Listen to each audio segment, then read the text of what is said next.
2024 में एक YouTube channel मत खोलना अगर आपके पास इन 6 चीजों की नॉलेज नहीं है तो, वरना आप भी 90% यूट्यूबर्स की तरह अपनी जिंदगी के 1-2 साल बर्बाद कर लेंगे और एंड में कहेंगे कि यूट्यूब तो लक का गेम है। और इन 6 पॉइंट्स में से लास्ट पॉइंट सबसे इंपॉर्टेंट है, क्योंकि वो आपको सिर्फ एक यूट्यूबर नहीं बनाता बल्कि आपको एक रियल इन्फ्लुएंसर बनाता है। इसलिए वीडियो को स्किप करने की गलती बिल्कुल भी मत करना, वरना आपका फेल होना तय है। तो शुरू करते हैं पॉइंट नंबर 1 से, जो की है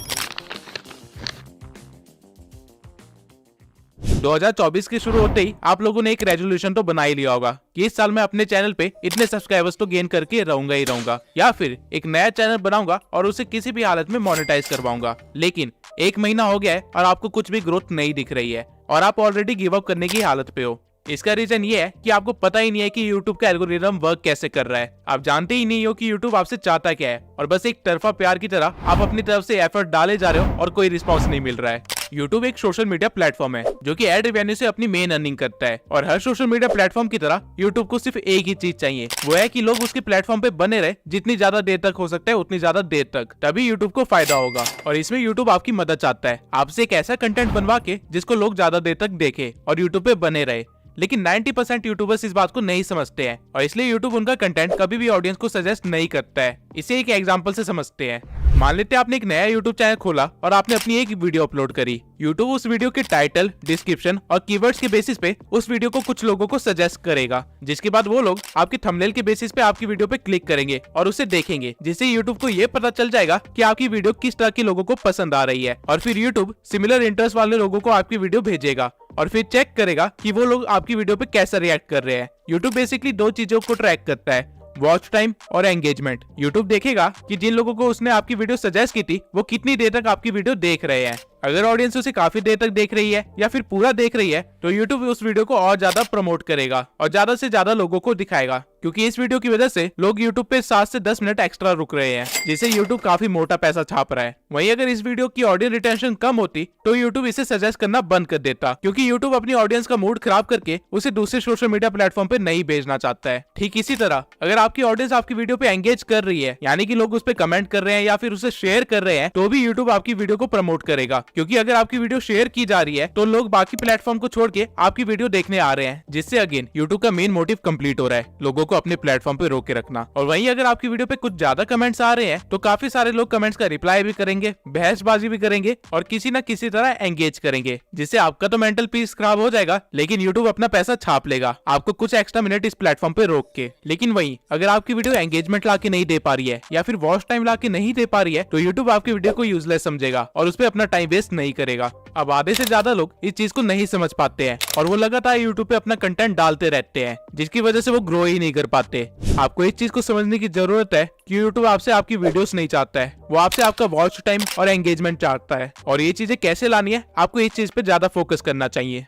और एक और बहुत इंपॉर्टेंट चीज, एल्गोरिदम टाइम के साथ चेंज होता रहता है। 2014 में जब यूट्यूब पे ज्यादा क्रिएटर्स नहीं थे तब डजंट मैटर कि आप किस तरह की वीडियो बना रहे हैं, अगर आप ज्यादा वीडियोस डाल पा रहे हैं तो आपका वायरल होना कंफर्म था, क्योंकि उस टाइम पे यूट्यूब को ऑडियंस को अपने प्लेटफॉर्म पे लेके आना था, जो कि रेडियो या टीवी में घुसे रहते थे। यूट्यूब उनको अपने प्लेटफॉर्म में फंसाना चाहता था, इसलिए उस टाइम पे जितनी ज्यादा वीडियोस होती थी उतनी ज्यादा वेरायटी होती थी और उतनी ज्यादा लोग अट्रैक्ट होते थे। लेकिन 2018 में जब क्रिएटर्स काफी ज्यादा हो गए थे तब यूट्यूब अपनी ऑडियंस को बुला नहीं रहा था, बल्कि जो ऑडियंस उसके पास है उनको सस्टेन कर रहा था। इसलिए उस टाइम पे यूट्यूब ने लंबी वीडियोस को प्रमोट करना स्टार्ट कर दिया था। अगर आप उस टाइम पे कुछ 1 घंटे की वीडियो या फिर 30 मिनट की वीडियोस बनाते तो आपके वायरल होने के 90% चांसेस ज्यादा थे। और इसके बाद 2020 में एक और चेंज आता है, जब टिकटॉक और रील्स का जमाना स्टार्ट हो जाता है। अब लोगों को लंबी वीडियो नहीं देखनी थी, बल्कि उनको जल्दी जल्दी वीडियोस देखनी थी, और इसलिए यूट्यूब ने शॉर्ट्स इंट्रोड्यूस किए। और इवन अभी भी यूट्यूब शॉर्ट्स को काफी ज्यादा प्रमोट कर रहा है, क्योंकि शॉर्ट्स देखते देखते कब 1-2 घंटे निकल जाए पता ही नहीं चलता। और यही तो यूट्यूब को चाहिए कि आप उसके प्लेटफॉर्म को छोड़ के जाओ ही ना। और एज ए यूट्यूब क्रिएटर अगर आप बिना एल्गोरिदम को समझे वीडियो अपलोड करना स्टार्ट करोगे तो आपका फेल होना ग्रांटेड है। लेकिन क्या एल्गोरिदम एक लौता फैक्टर है जो कि आपके फेल होने का रीजन हो सकता है? नहीं। अगर आप अभी तक इस भ्रम में जी रहे हैं कि आप रोज वीडियो डालेंगे और आपकी कोई ना कोई वीडियो तो वायरल हो ही जाएगी, तो आप बहुत ही जल्दी अपनी मेहनत और टाइम बर्बाद करके क्विट करने वाले हैं, क्योंकि आपको इस चीज को समझने की बहुत ही ज्यादा जरूरत है कि क्वालिटी ओवर पावर्स क्वांटिटी। अगर आप 2 चैनल्स खोलते हैं जिनमें से आप एक चैनल पे साल में सिर्फ 4 क्वालिटी वीडियोस बनाते हैं और वहीं दूसरे चैनल पे साल में 365 वीडियोस बनाते हैं लेकिन सारी वीडियोस बिलो एवरेज है, तो वो जो 4 वीडियोस वाला चैनल है वो मिलियन सब्सक्राइबर्स गेन कर चुका होगा, वहीं 365 वीडियोस वाला चैनल हो सकता है कि 10,000 सब्सक्राइबर्स भी गेन ना किए हो। रीजन बीइंग कि वो 4 वीडियोस की क्वालिटी 365 वीडियो से भी ज्यादा है, और यही रीजन है कि डिकोडिंग वाईटी, मैं और कई सारे छोटे चैनल्स इतनी जल्दी ग्रो कर पाए, वो भी इतनी कम वीडियोस में, क्योंकि ये चीज हमें पता थी। अगर आपको क्वालिटी कंटेंट बनाने में 1 महीना लगता है तो कोई बात नहीं, लेकिन बिलो एवरेज कुछ भी मत दिखाइए, क्योंकि अभी यूट्यूब पे ऑप्शंस की भरमार है। अगर ऑडियंस को आपकी वीडियो पसंद नहीं आई तो वो किसी और के चैनल पे जाके उसकी वीडियोस देख लेंगे, और यूट्यूब ये चीज देखेगा तो यूट्यूब उसके चैनल को प्रमोट करेगा। वहीं अगर ऑडियंस को आपकी वीडियो पसंद आ गई तो वो आपकी वीडियोस के लिए वेट किया करेंगे, और यूट्यूब इस चीज को भी देखेगा और फिर वो आपके चैनल को भी प्रमोट करेगा। लेकिन वीडियोस की क्वालिटी बढ़ाए कैसे? तो वीडियोस की क्वालिटी बढ़ाने के लिए आपको कोई महंगे गैजेट्स की जरूरत नहीं है, बल्कि आपको सही टेक्निक्स की जरूरत है, जिससे कि आप सही स्क्रिप्टिंग, वॉइस ओवर और एडिटिंग कर पाओ। अब ऑल्दो और भी कई सारे फैक्टर्स होते हैं जो कि क्वालिटी कंटेंट बनाने के लिए इंपॉर्टेंट होते हैं, लेकिन ये 3 चीजें बेसिक है। और अगर आपको इसको अच्छा करना है तो आप मेरी how to grow on YouTube playlist देख सकते हैं, जहाँ पे मैंने हर एक पॉइंट को अच्छे से डिटेल में एक्सप्लेन किया हुआ है। और जब आप ये प्लेलिस्ट देख के ग्रो हो जाएंगे तब आपको रियलाइज होगा कि आप वो सारी गलतियां करने से बच गए जो कि हमने सालों तक की थी। लेकिन सिर्फ क्वालिटी कंटेंट और एल्गोरिथम को समझने से आप अपने चैनल को फेल होने से नहीं बचा सकते हैं, क्योंकि यूट्यूब अगर आपकी वीडियो ऑडियंस तक पहुंचाएगा ही नहीं, उसे इंप्रेशंस देगा ही नहीं, तो वीडियो का आप क्या ही करोगे।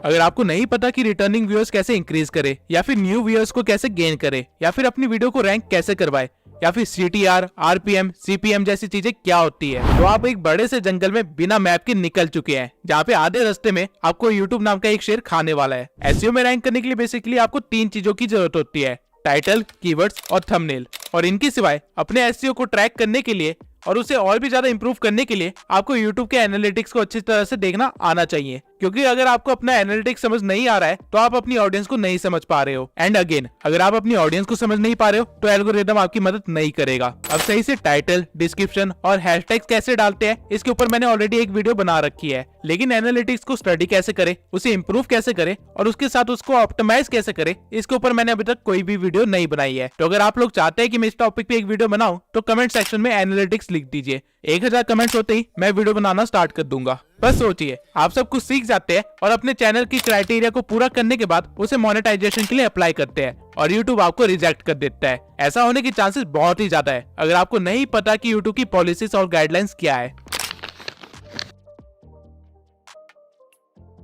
YouTube की नई पॉलिसी के अकॉर्डिंग आप अपने चैनल को 500 सब्सक्राइबर्स और 3000 वॉच आवर से भी मोनेटाइज करवा सकते हैं, या फिर शॉर्ट्स के 3 मिलियन व्यूज से भी। ये क्राइटेरिया पहले 1000 सब्सक्राइबर्स और 4000 घंटे का था, और 10 मिलियन शॉर्ट्स के व्यूज। लेकिन यहाँ पे YouTube एक गेम खेल रहा है। आप अगर 500 सब्सक्राइबर्स के साथ अपने चैनल को मोनेटाइज करवाते हैं तो आपको एड रेवेन्यू नहीं मिलेगा, बल्कि आपको सुपर चैट, मेंबरशिप और मर्चेंडाइज का ऑप्शन मिलेगा, जिनसे की काफी कम अर्निंग होती है। आपको एड रेवेन्यू नहीं मिलेगा, जो कि हमारा मेन सोर्स ऑफ इनकम होता है। लेकिन YouTube ने ऐसा क्यों किया? अपने क्रिएटर्स को बचाने के लिए। YouTube आप पे मेहरबान नहीं हो रहा है, बल्कि टिकटॉक ने अपना क्राइटेरिया लो कर दिया था, इसलिए YouTube को भी लो करना पड़ा, ताकि उसके क्रिएटर्स YouTube को छोड़ के टिकटॉक पे ना भागे। और अगर आपको लग रहा है कि आप सिर्फ शॉर्ट्स बना के वायरल हो जाओगे और अपने YouTube चैनल को मोनेटाइज करवा लोगे, तो let me tell you one thing, shorts पे अर्निंग ना के बराबर है, अंटिल आपके हर शॉर्ट्स मिलियन व्यूज के ऊपर ना जा रहे हो। बल्कि एक शॉर्ट को वायरल करने से ज्यादा आसान एक लॉन्ग फॉर्म कंटेंट को वायरल करना है। लेकिन YouTube ने आपके दिमाग में इसकी टोटली अपोजिट चीज भर दी है, जिसकी वजह से आप काफी ज्यादा टाइम और मेहनत बर्बाद करने वाले हैं। अगर आपको सिर्फ वायरल होना है तो शॉर्ट्स आपके लिए सही चीज है, लेकिन आप अगर YouTube पे एक करियर बनाना चाहते हैं और यहाँ से अर्निंग करना आपका मेन गोल है, तो आपके लिए शॉर्ट्स सही चीज नहीं है।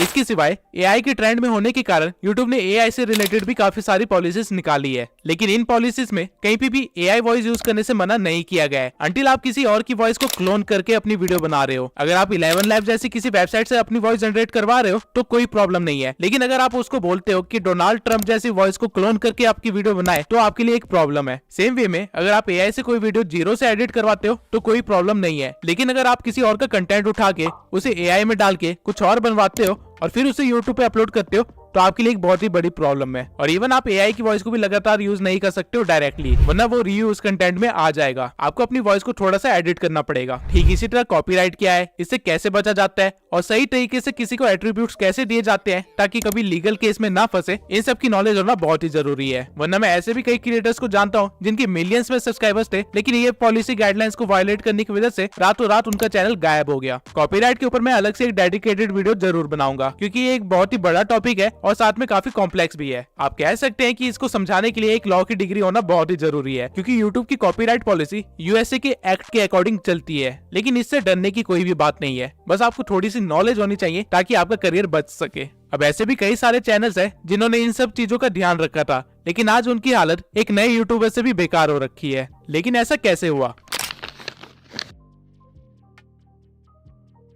यूट्यूब एक रियल बिजनेस है और हर बिजनेस की तरह यहाँ पे भी कंपटीशन है, और अगर आप अपने कंपटीशन को नहीं भाप पाए तो आपका कंपटीशन आपको खत्म कर देगा। और कुछ ऐसा ही हुआ है जुन्नू की टेक और फैक्ट टेक के साथ। और ये प्रॉब्लम आपको सिर्फ तब नहीं आएगी जब आप ग्रो कर चुके होगे, बल्कि आप जब ग्रो करने की कोशिश कर रहे होगे तब आपको रियलाइज होगा कि आपसे बेहतर चैनल्स आपके बिल्कुल बगल में ही खड़े हैं और आपसे कम्पीट कर रहे हैं। और अगर आपको उनको पीछे छोड़ना है तो आपको कुछ ऐसा करना पड़ेगा जो कि कोई और नहीं कर रहा है, वरना आप भी उन 90% यूट्यूबर्स की तरह इस कंपटीशन में दब के खत्म हो जाओगे। अब अगर आप सोच रहे हैं कि मैं नीश ही ऐसे सिलेक्ट करूंगा जिसमें कंपटीशन ना के बराबर हो, तो आप बहुत ही गलत हो, क्योंकि ऐसी कोई भी नीश नहीं है जिसमें कंपटीशन ना हो। आप कुछ भी इमेजिन कर सकते हैं और जब आप सर्च करेंगे तो आपको उसमें कंपटीशन मिलेगा ही मिलेगा। तो कंपटीशन से बचे कैसे? इसका सिर्फ एक ही तरीका है कि आपको ट्रेंड के साथ चलना पड़ेगा, एडेप्टेशन करनी पड़ेगी और साथ में अपनी एक यूनिक आइडेंटिटी बिल्ड करनी पड़ेगी। इवन हमारी नीश में भी काफी सारे क्रिएटर्स 5 साल से भी पहले बैठे हुए हैं, लेकिन पिछले 1 साल में एक नया ट्रेंड आया है जिसकी वजह से इन बड़े क्रिएटर्स को भी मुश्किल का सामना करना पड़ रहा है। वो है एडिटिंग का ट्रेंड। ये सारे क्रिएटर्स अपनी फेस कैम वाली वीडियोस को हटा के अब एक व्हाइट बोर्ड पे आ गए हैं, जहाँ पे ये व्हाइट बोर्ड पे सारी चीजें एक्सप्लेन कर रहे होते हैं। लेकिन नए ट्रेंड में जहाँ एडिटिंग के थ्रू हर चीज को एक्सप्लेन किया जा रहा है, उसे ये अडेप्ट नहीं कर पाए, जिसकी वजह से छोटे चैनल्स भी इनसे ज्यादा व्यूज ले जा रहे हैं। और ठीक इसी तरह छोटे चैनल्स में भी कॉम्पिटिशन काफी ज्यादा बढ़ गया है, जहाँ पे ग्रो करने के लिए आपको कुछ यूनिक करना पड़ेगा। और वो कोई भी छोटी सी चीज हो सकती है, चाहे आपके बोलने का तरीका हो सकता है, आपकी स्क्रिप्टिंग का स्टाइल हो सकता है, या फिर मेरी तरह एक एआई अवतार हो सकता है, लेकिन कुछ अलग जो कोई और ना कर रहा हो। अब अगर आप कंपटीशन से बच भी गए तो आपको वो करना है जो बड़े क्रिएटर्स मजबूरी में नहीं कर पाते हैं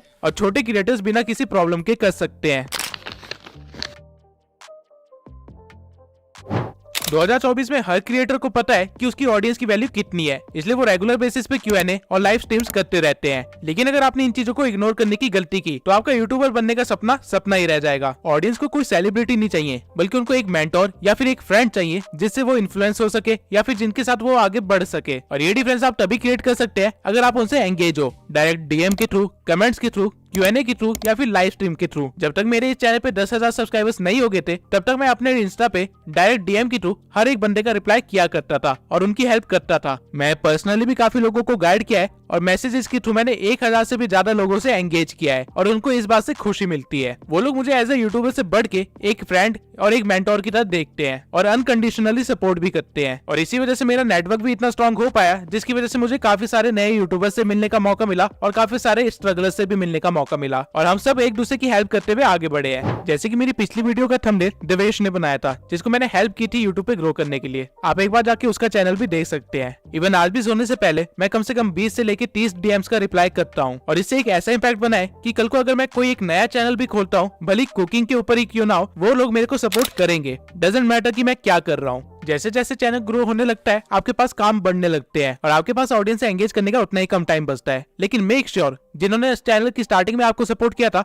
आप उनको एंड तक सपोर्ट करो, क्योंकि वो स्कूल फ्रेंड्स की तरह होते हैं। और क्योंकि आज मुझे मौका मिला है, तो मैं अमन पटेल के साथ साथ उन सभी सब्सक्राइबर्स को थैंक यू बोलना चाहता हूँ जो मेरे चैनल की स्टार्टिंग से लेके अभी तक मेरे साथ बने हुए हैं और इनको मैं एज अ ट्रू फैमिली मानता हूँ। अब आपको सारे 6 पॉइंट्स पता है जो आपको ध्यान में रखने चाहिए 2024 में एक यूट्यूब चैनल खोलने से पहले। और अगर आपने सोच लिया है कि आप एक यूट्यूबर बन के ही रहेंगे, तो मेरी इस प्लेलिस्ट को जरूर देखना। आप ऑलरेडी अपने कंपटीशन से काफी ज्यादा आगे बढ़ चुके होंगे। इसी के साथ इस वीडियो को खत्म करते हैं। मैं गिव अवे का विनर अगली वीडियो में अनाउंस करूंगा और अगली वीडियो एक Q&A होगी, जहाँ पे मैं यूट्यूब से रिलेटेड हर क्वेश्चन का आंसर दूंगा। तो कमेंट सेक्शन में अपने क्वेश्चन लिख दीजिए, क्योंकि अगली वीडियो में उसका आंसर मिलने वाला है।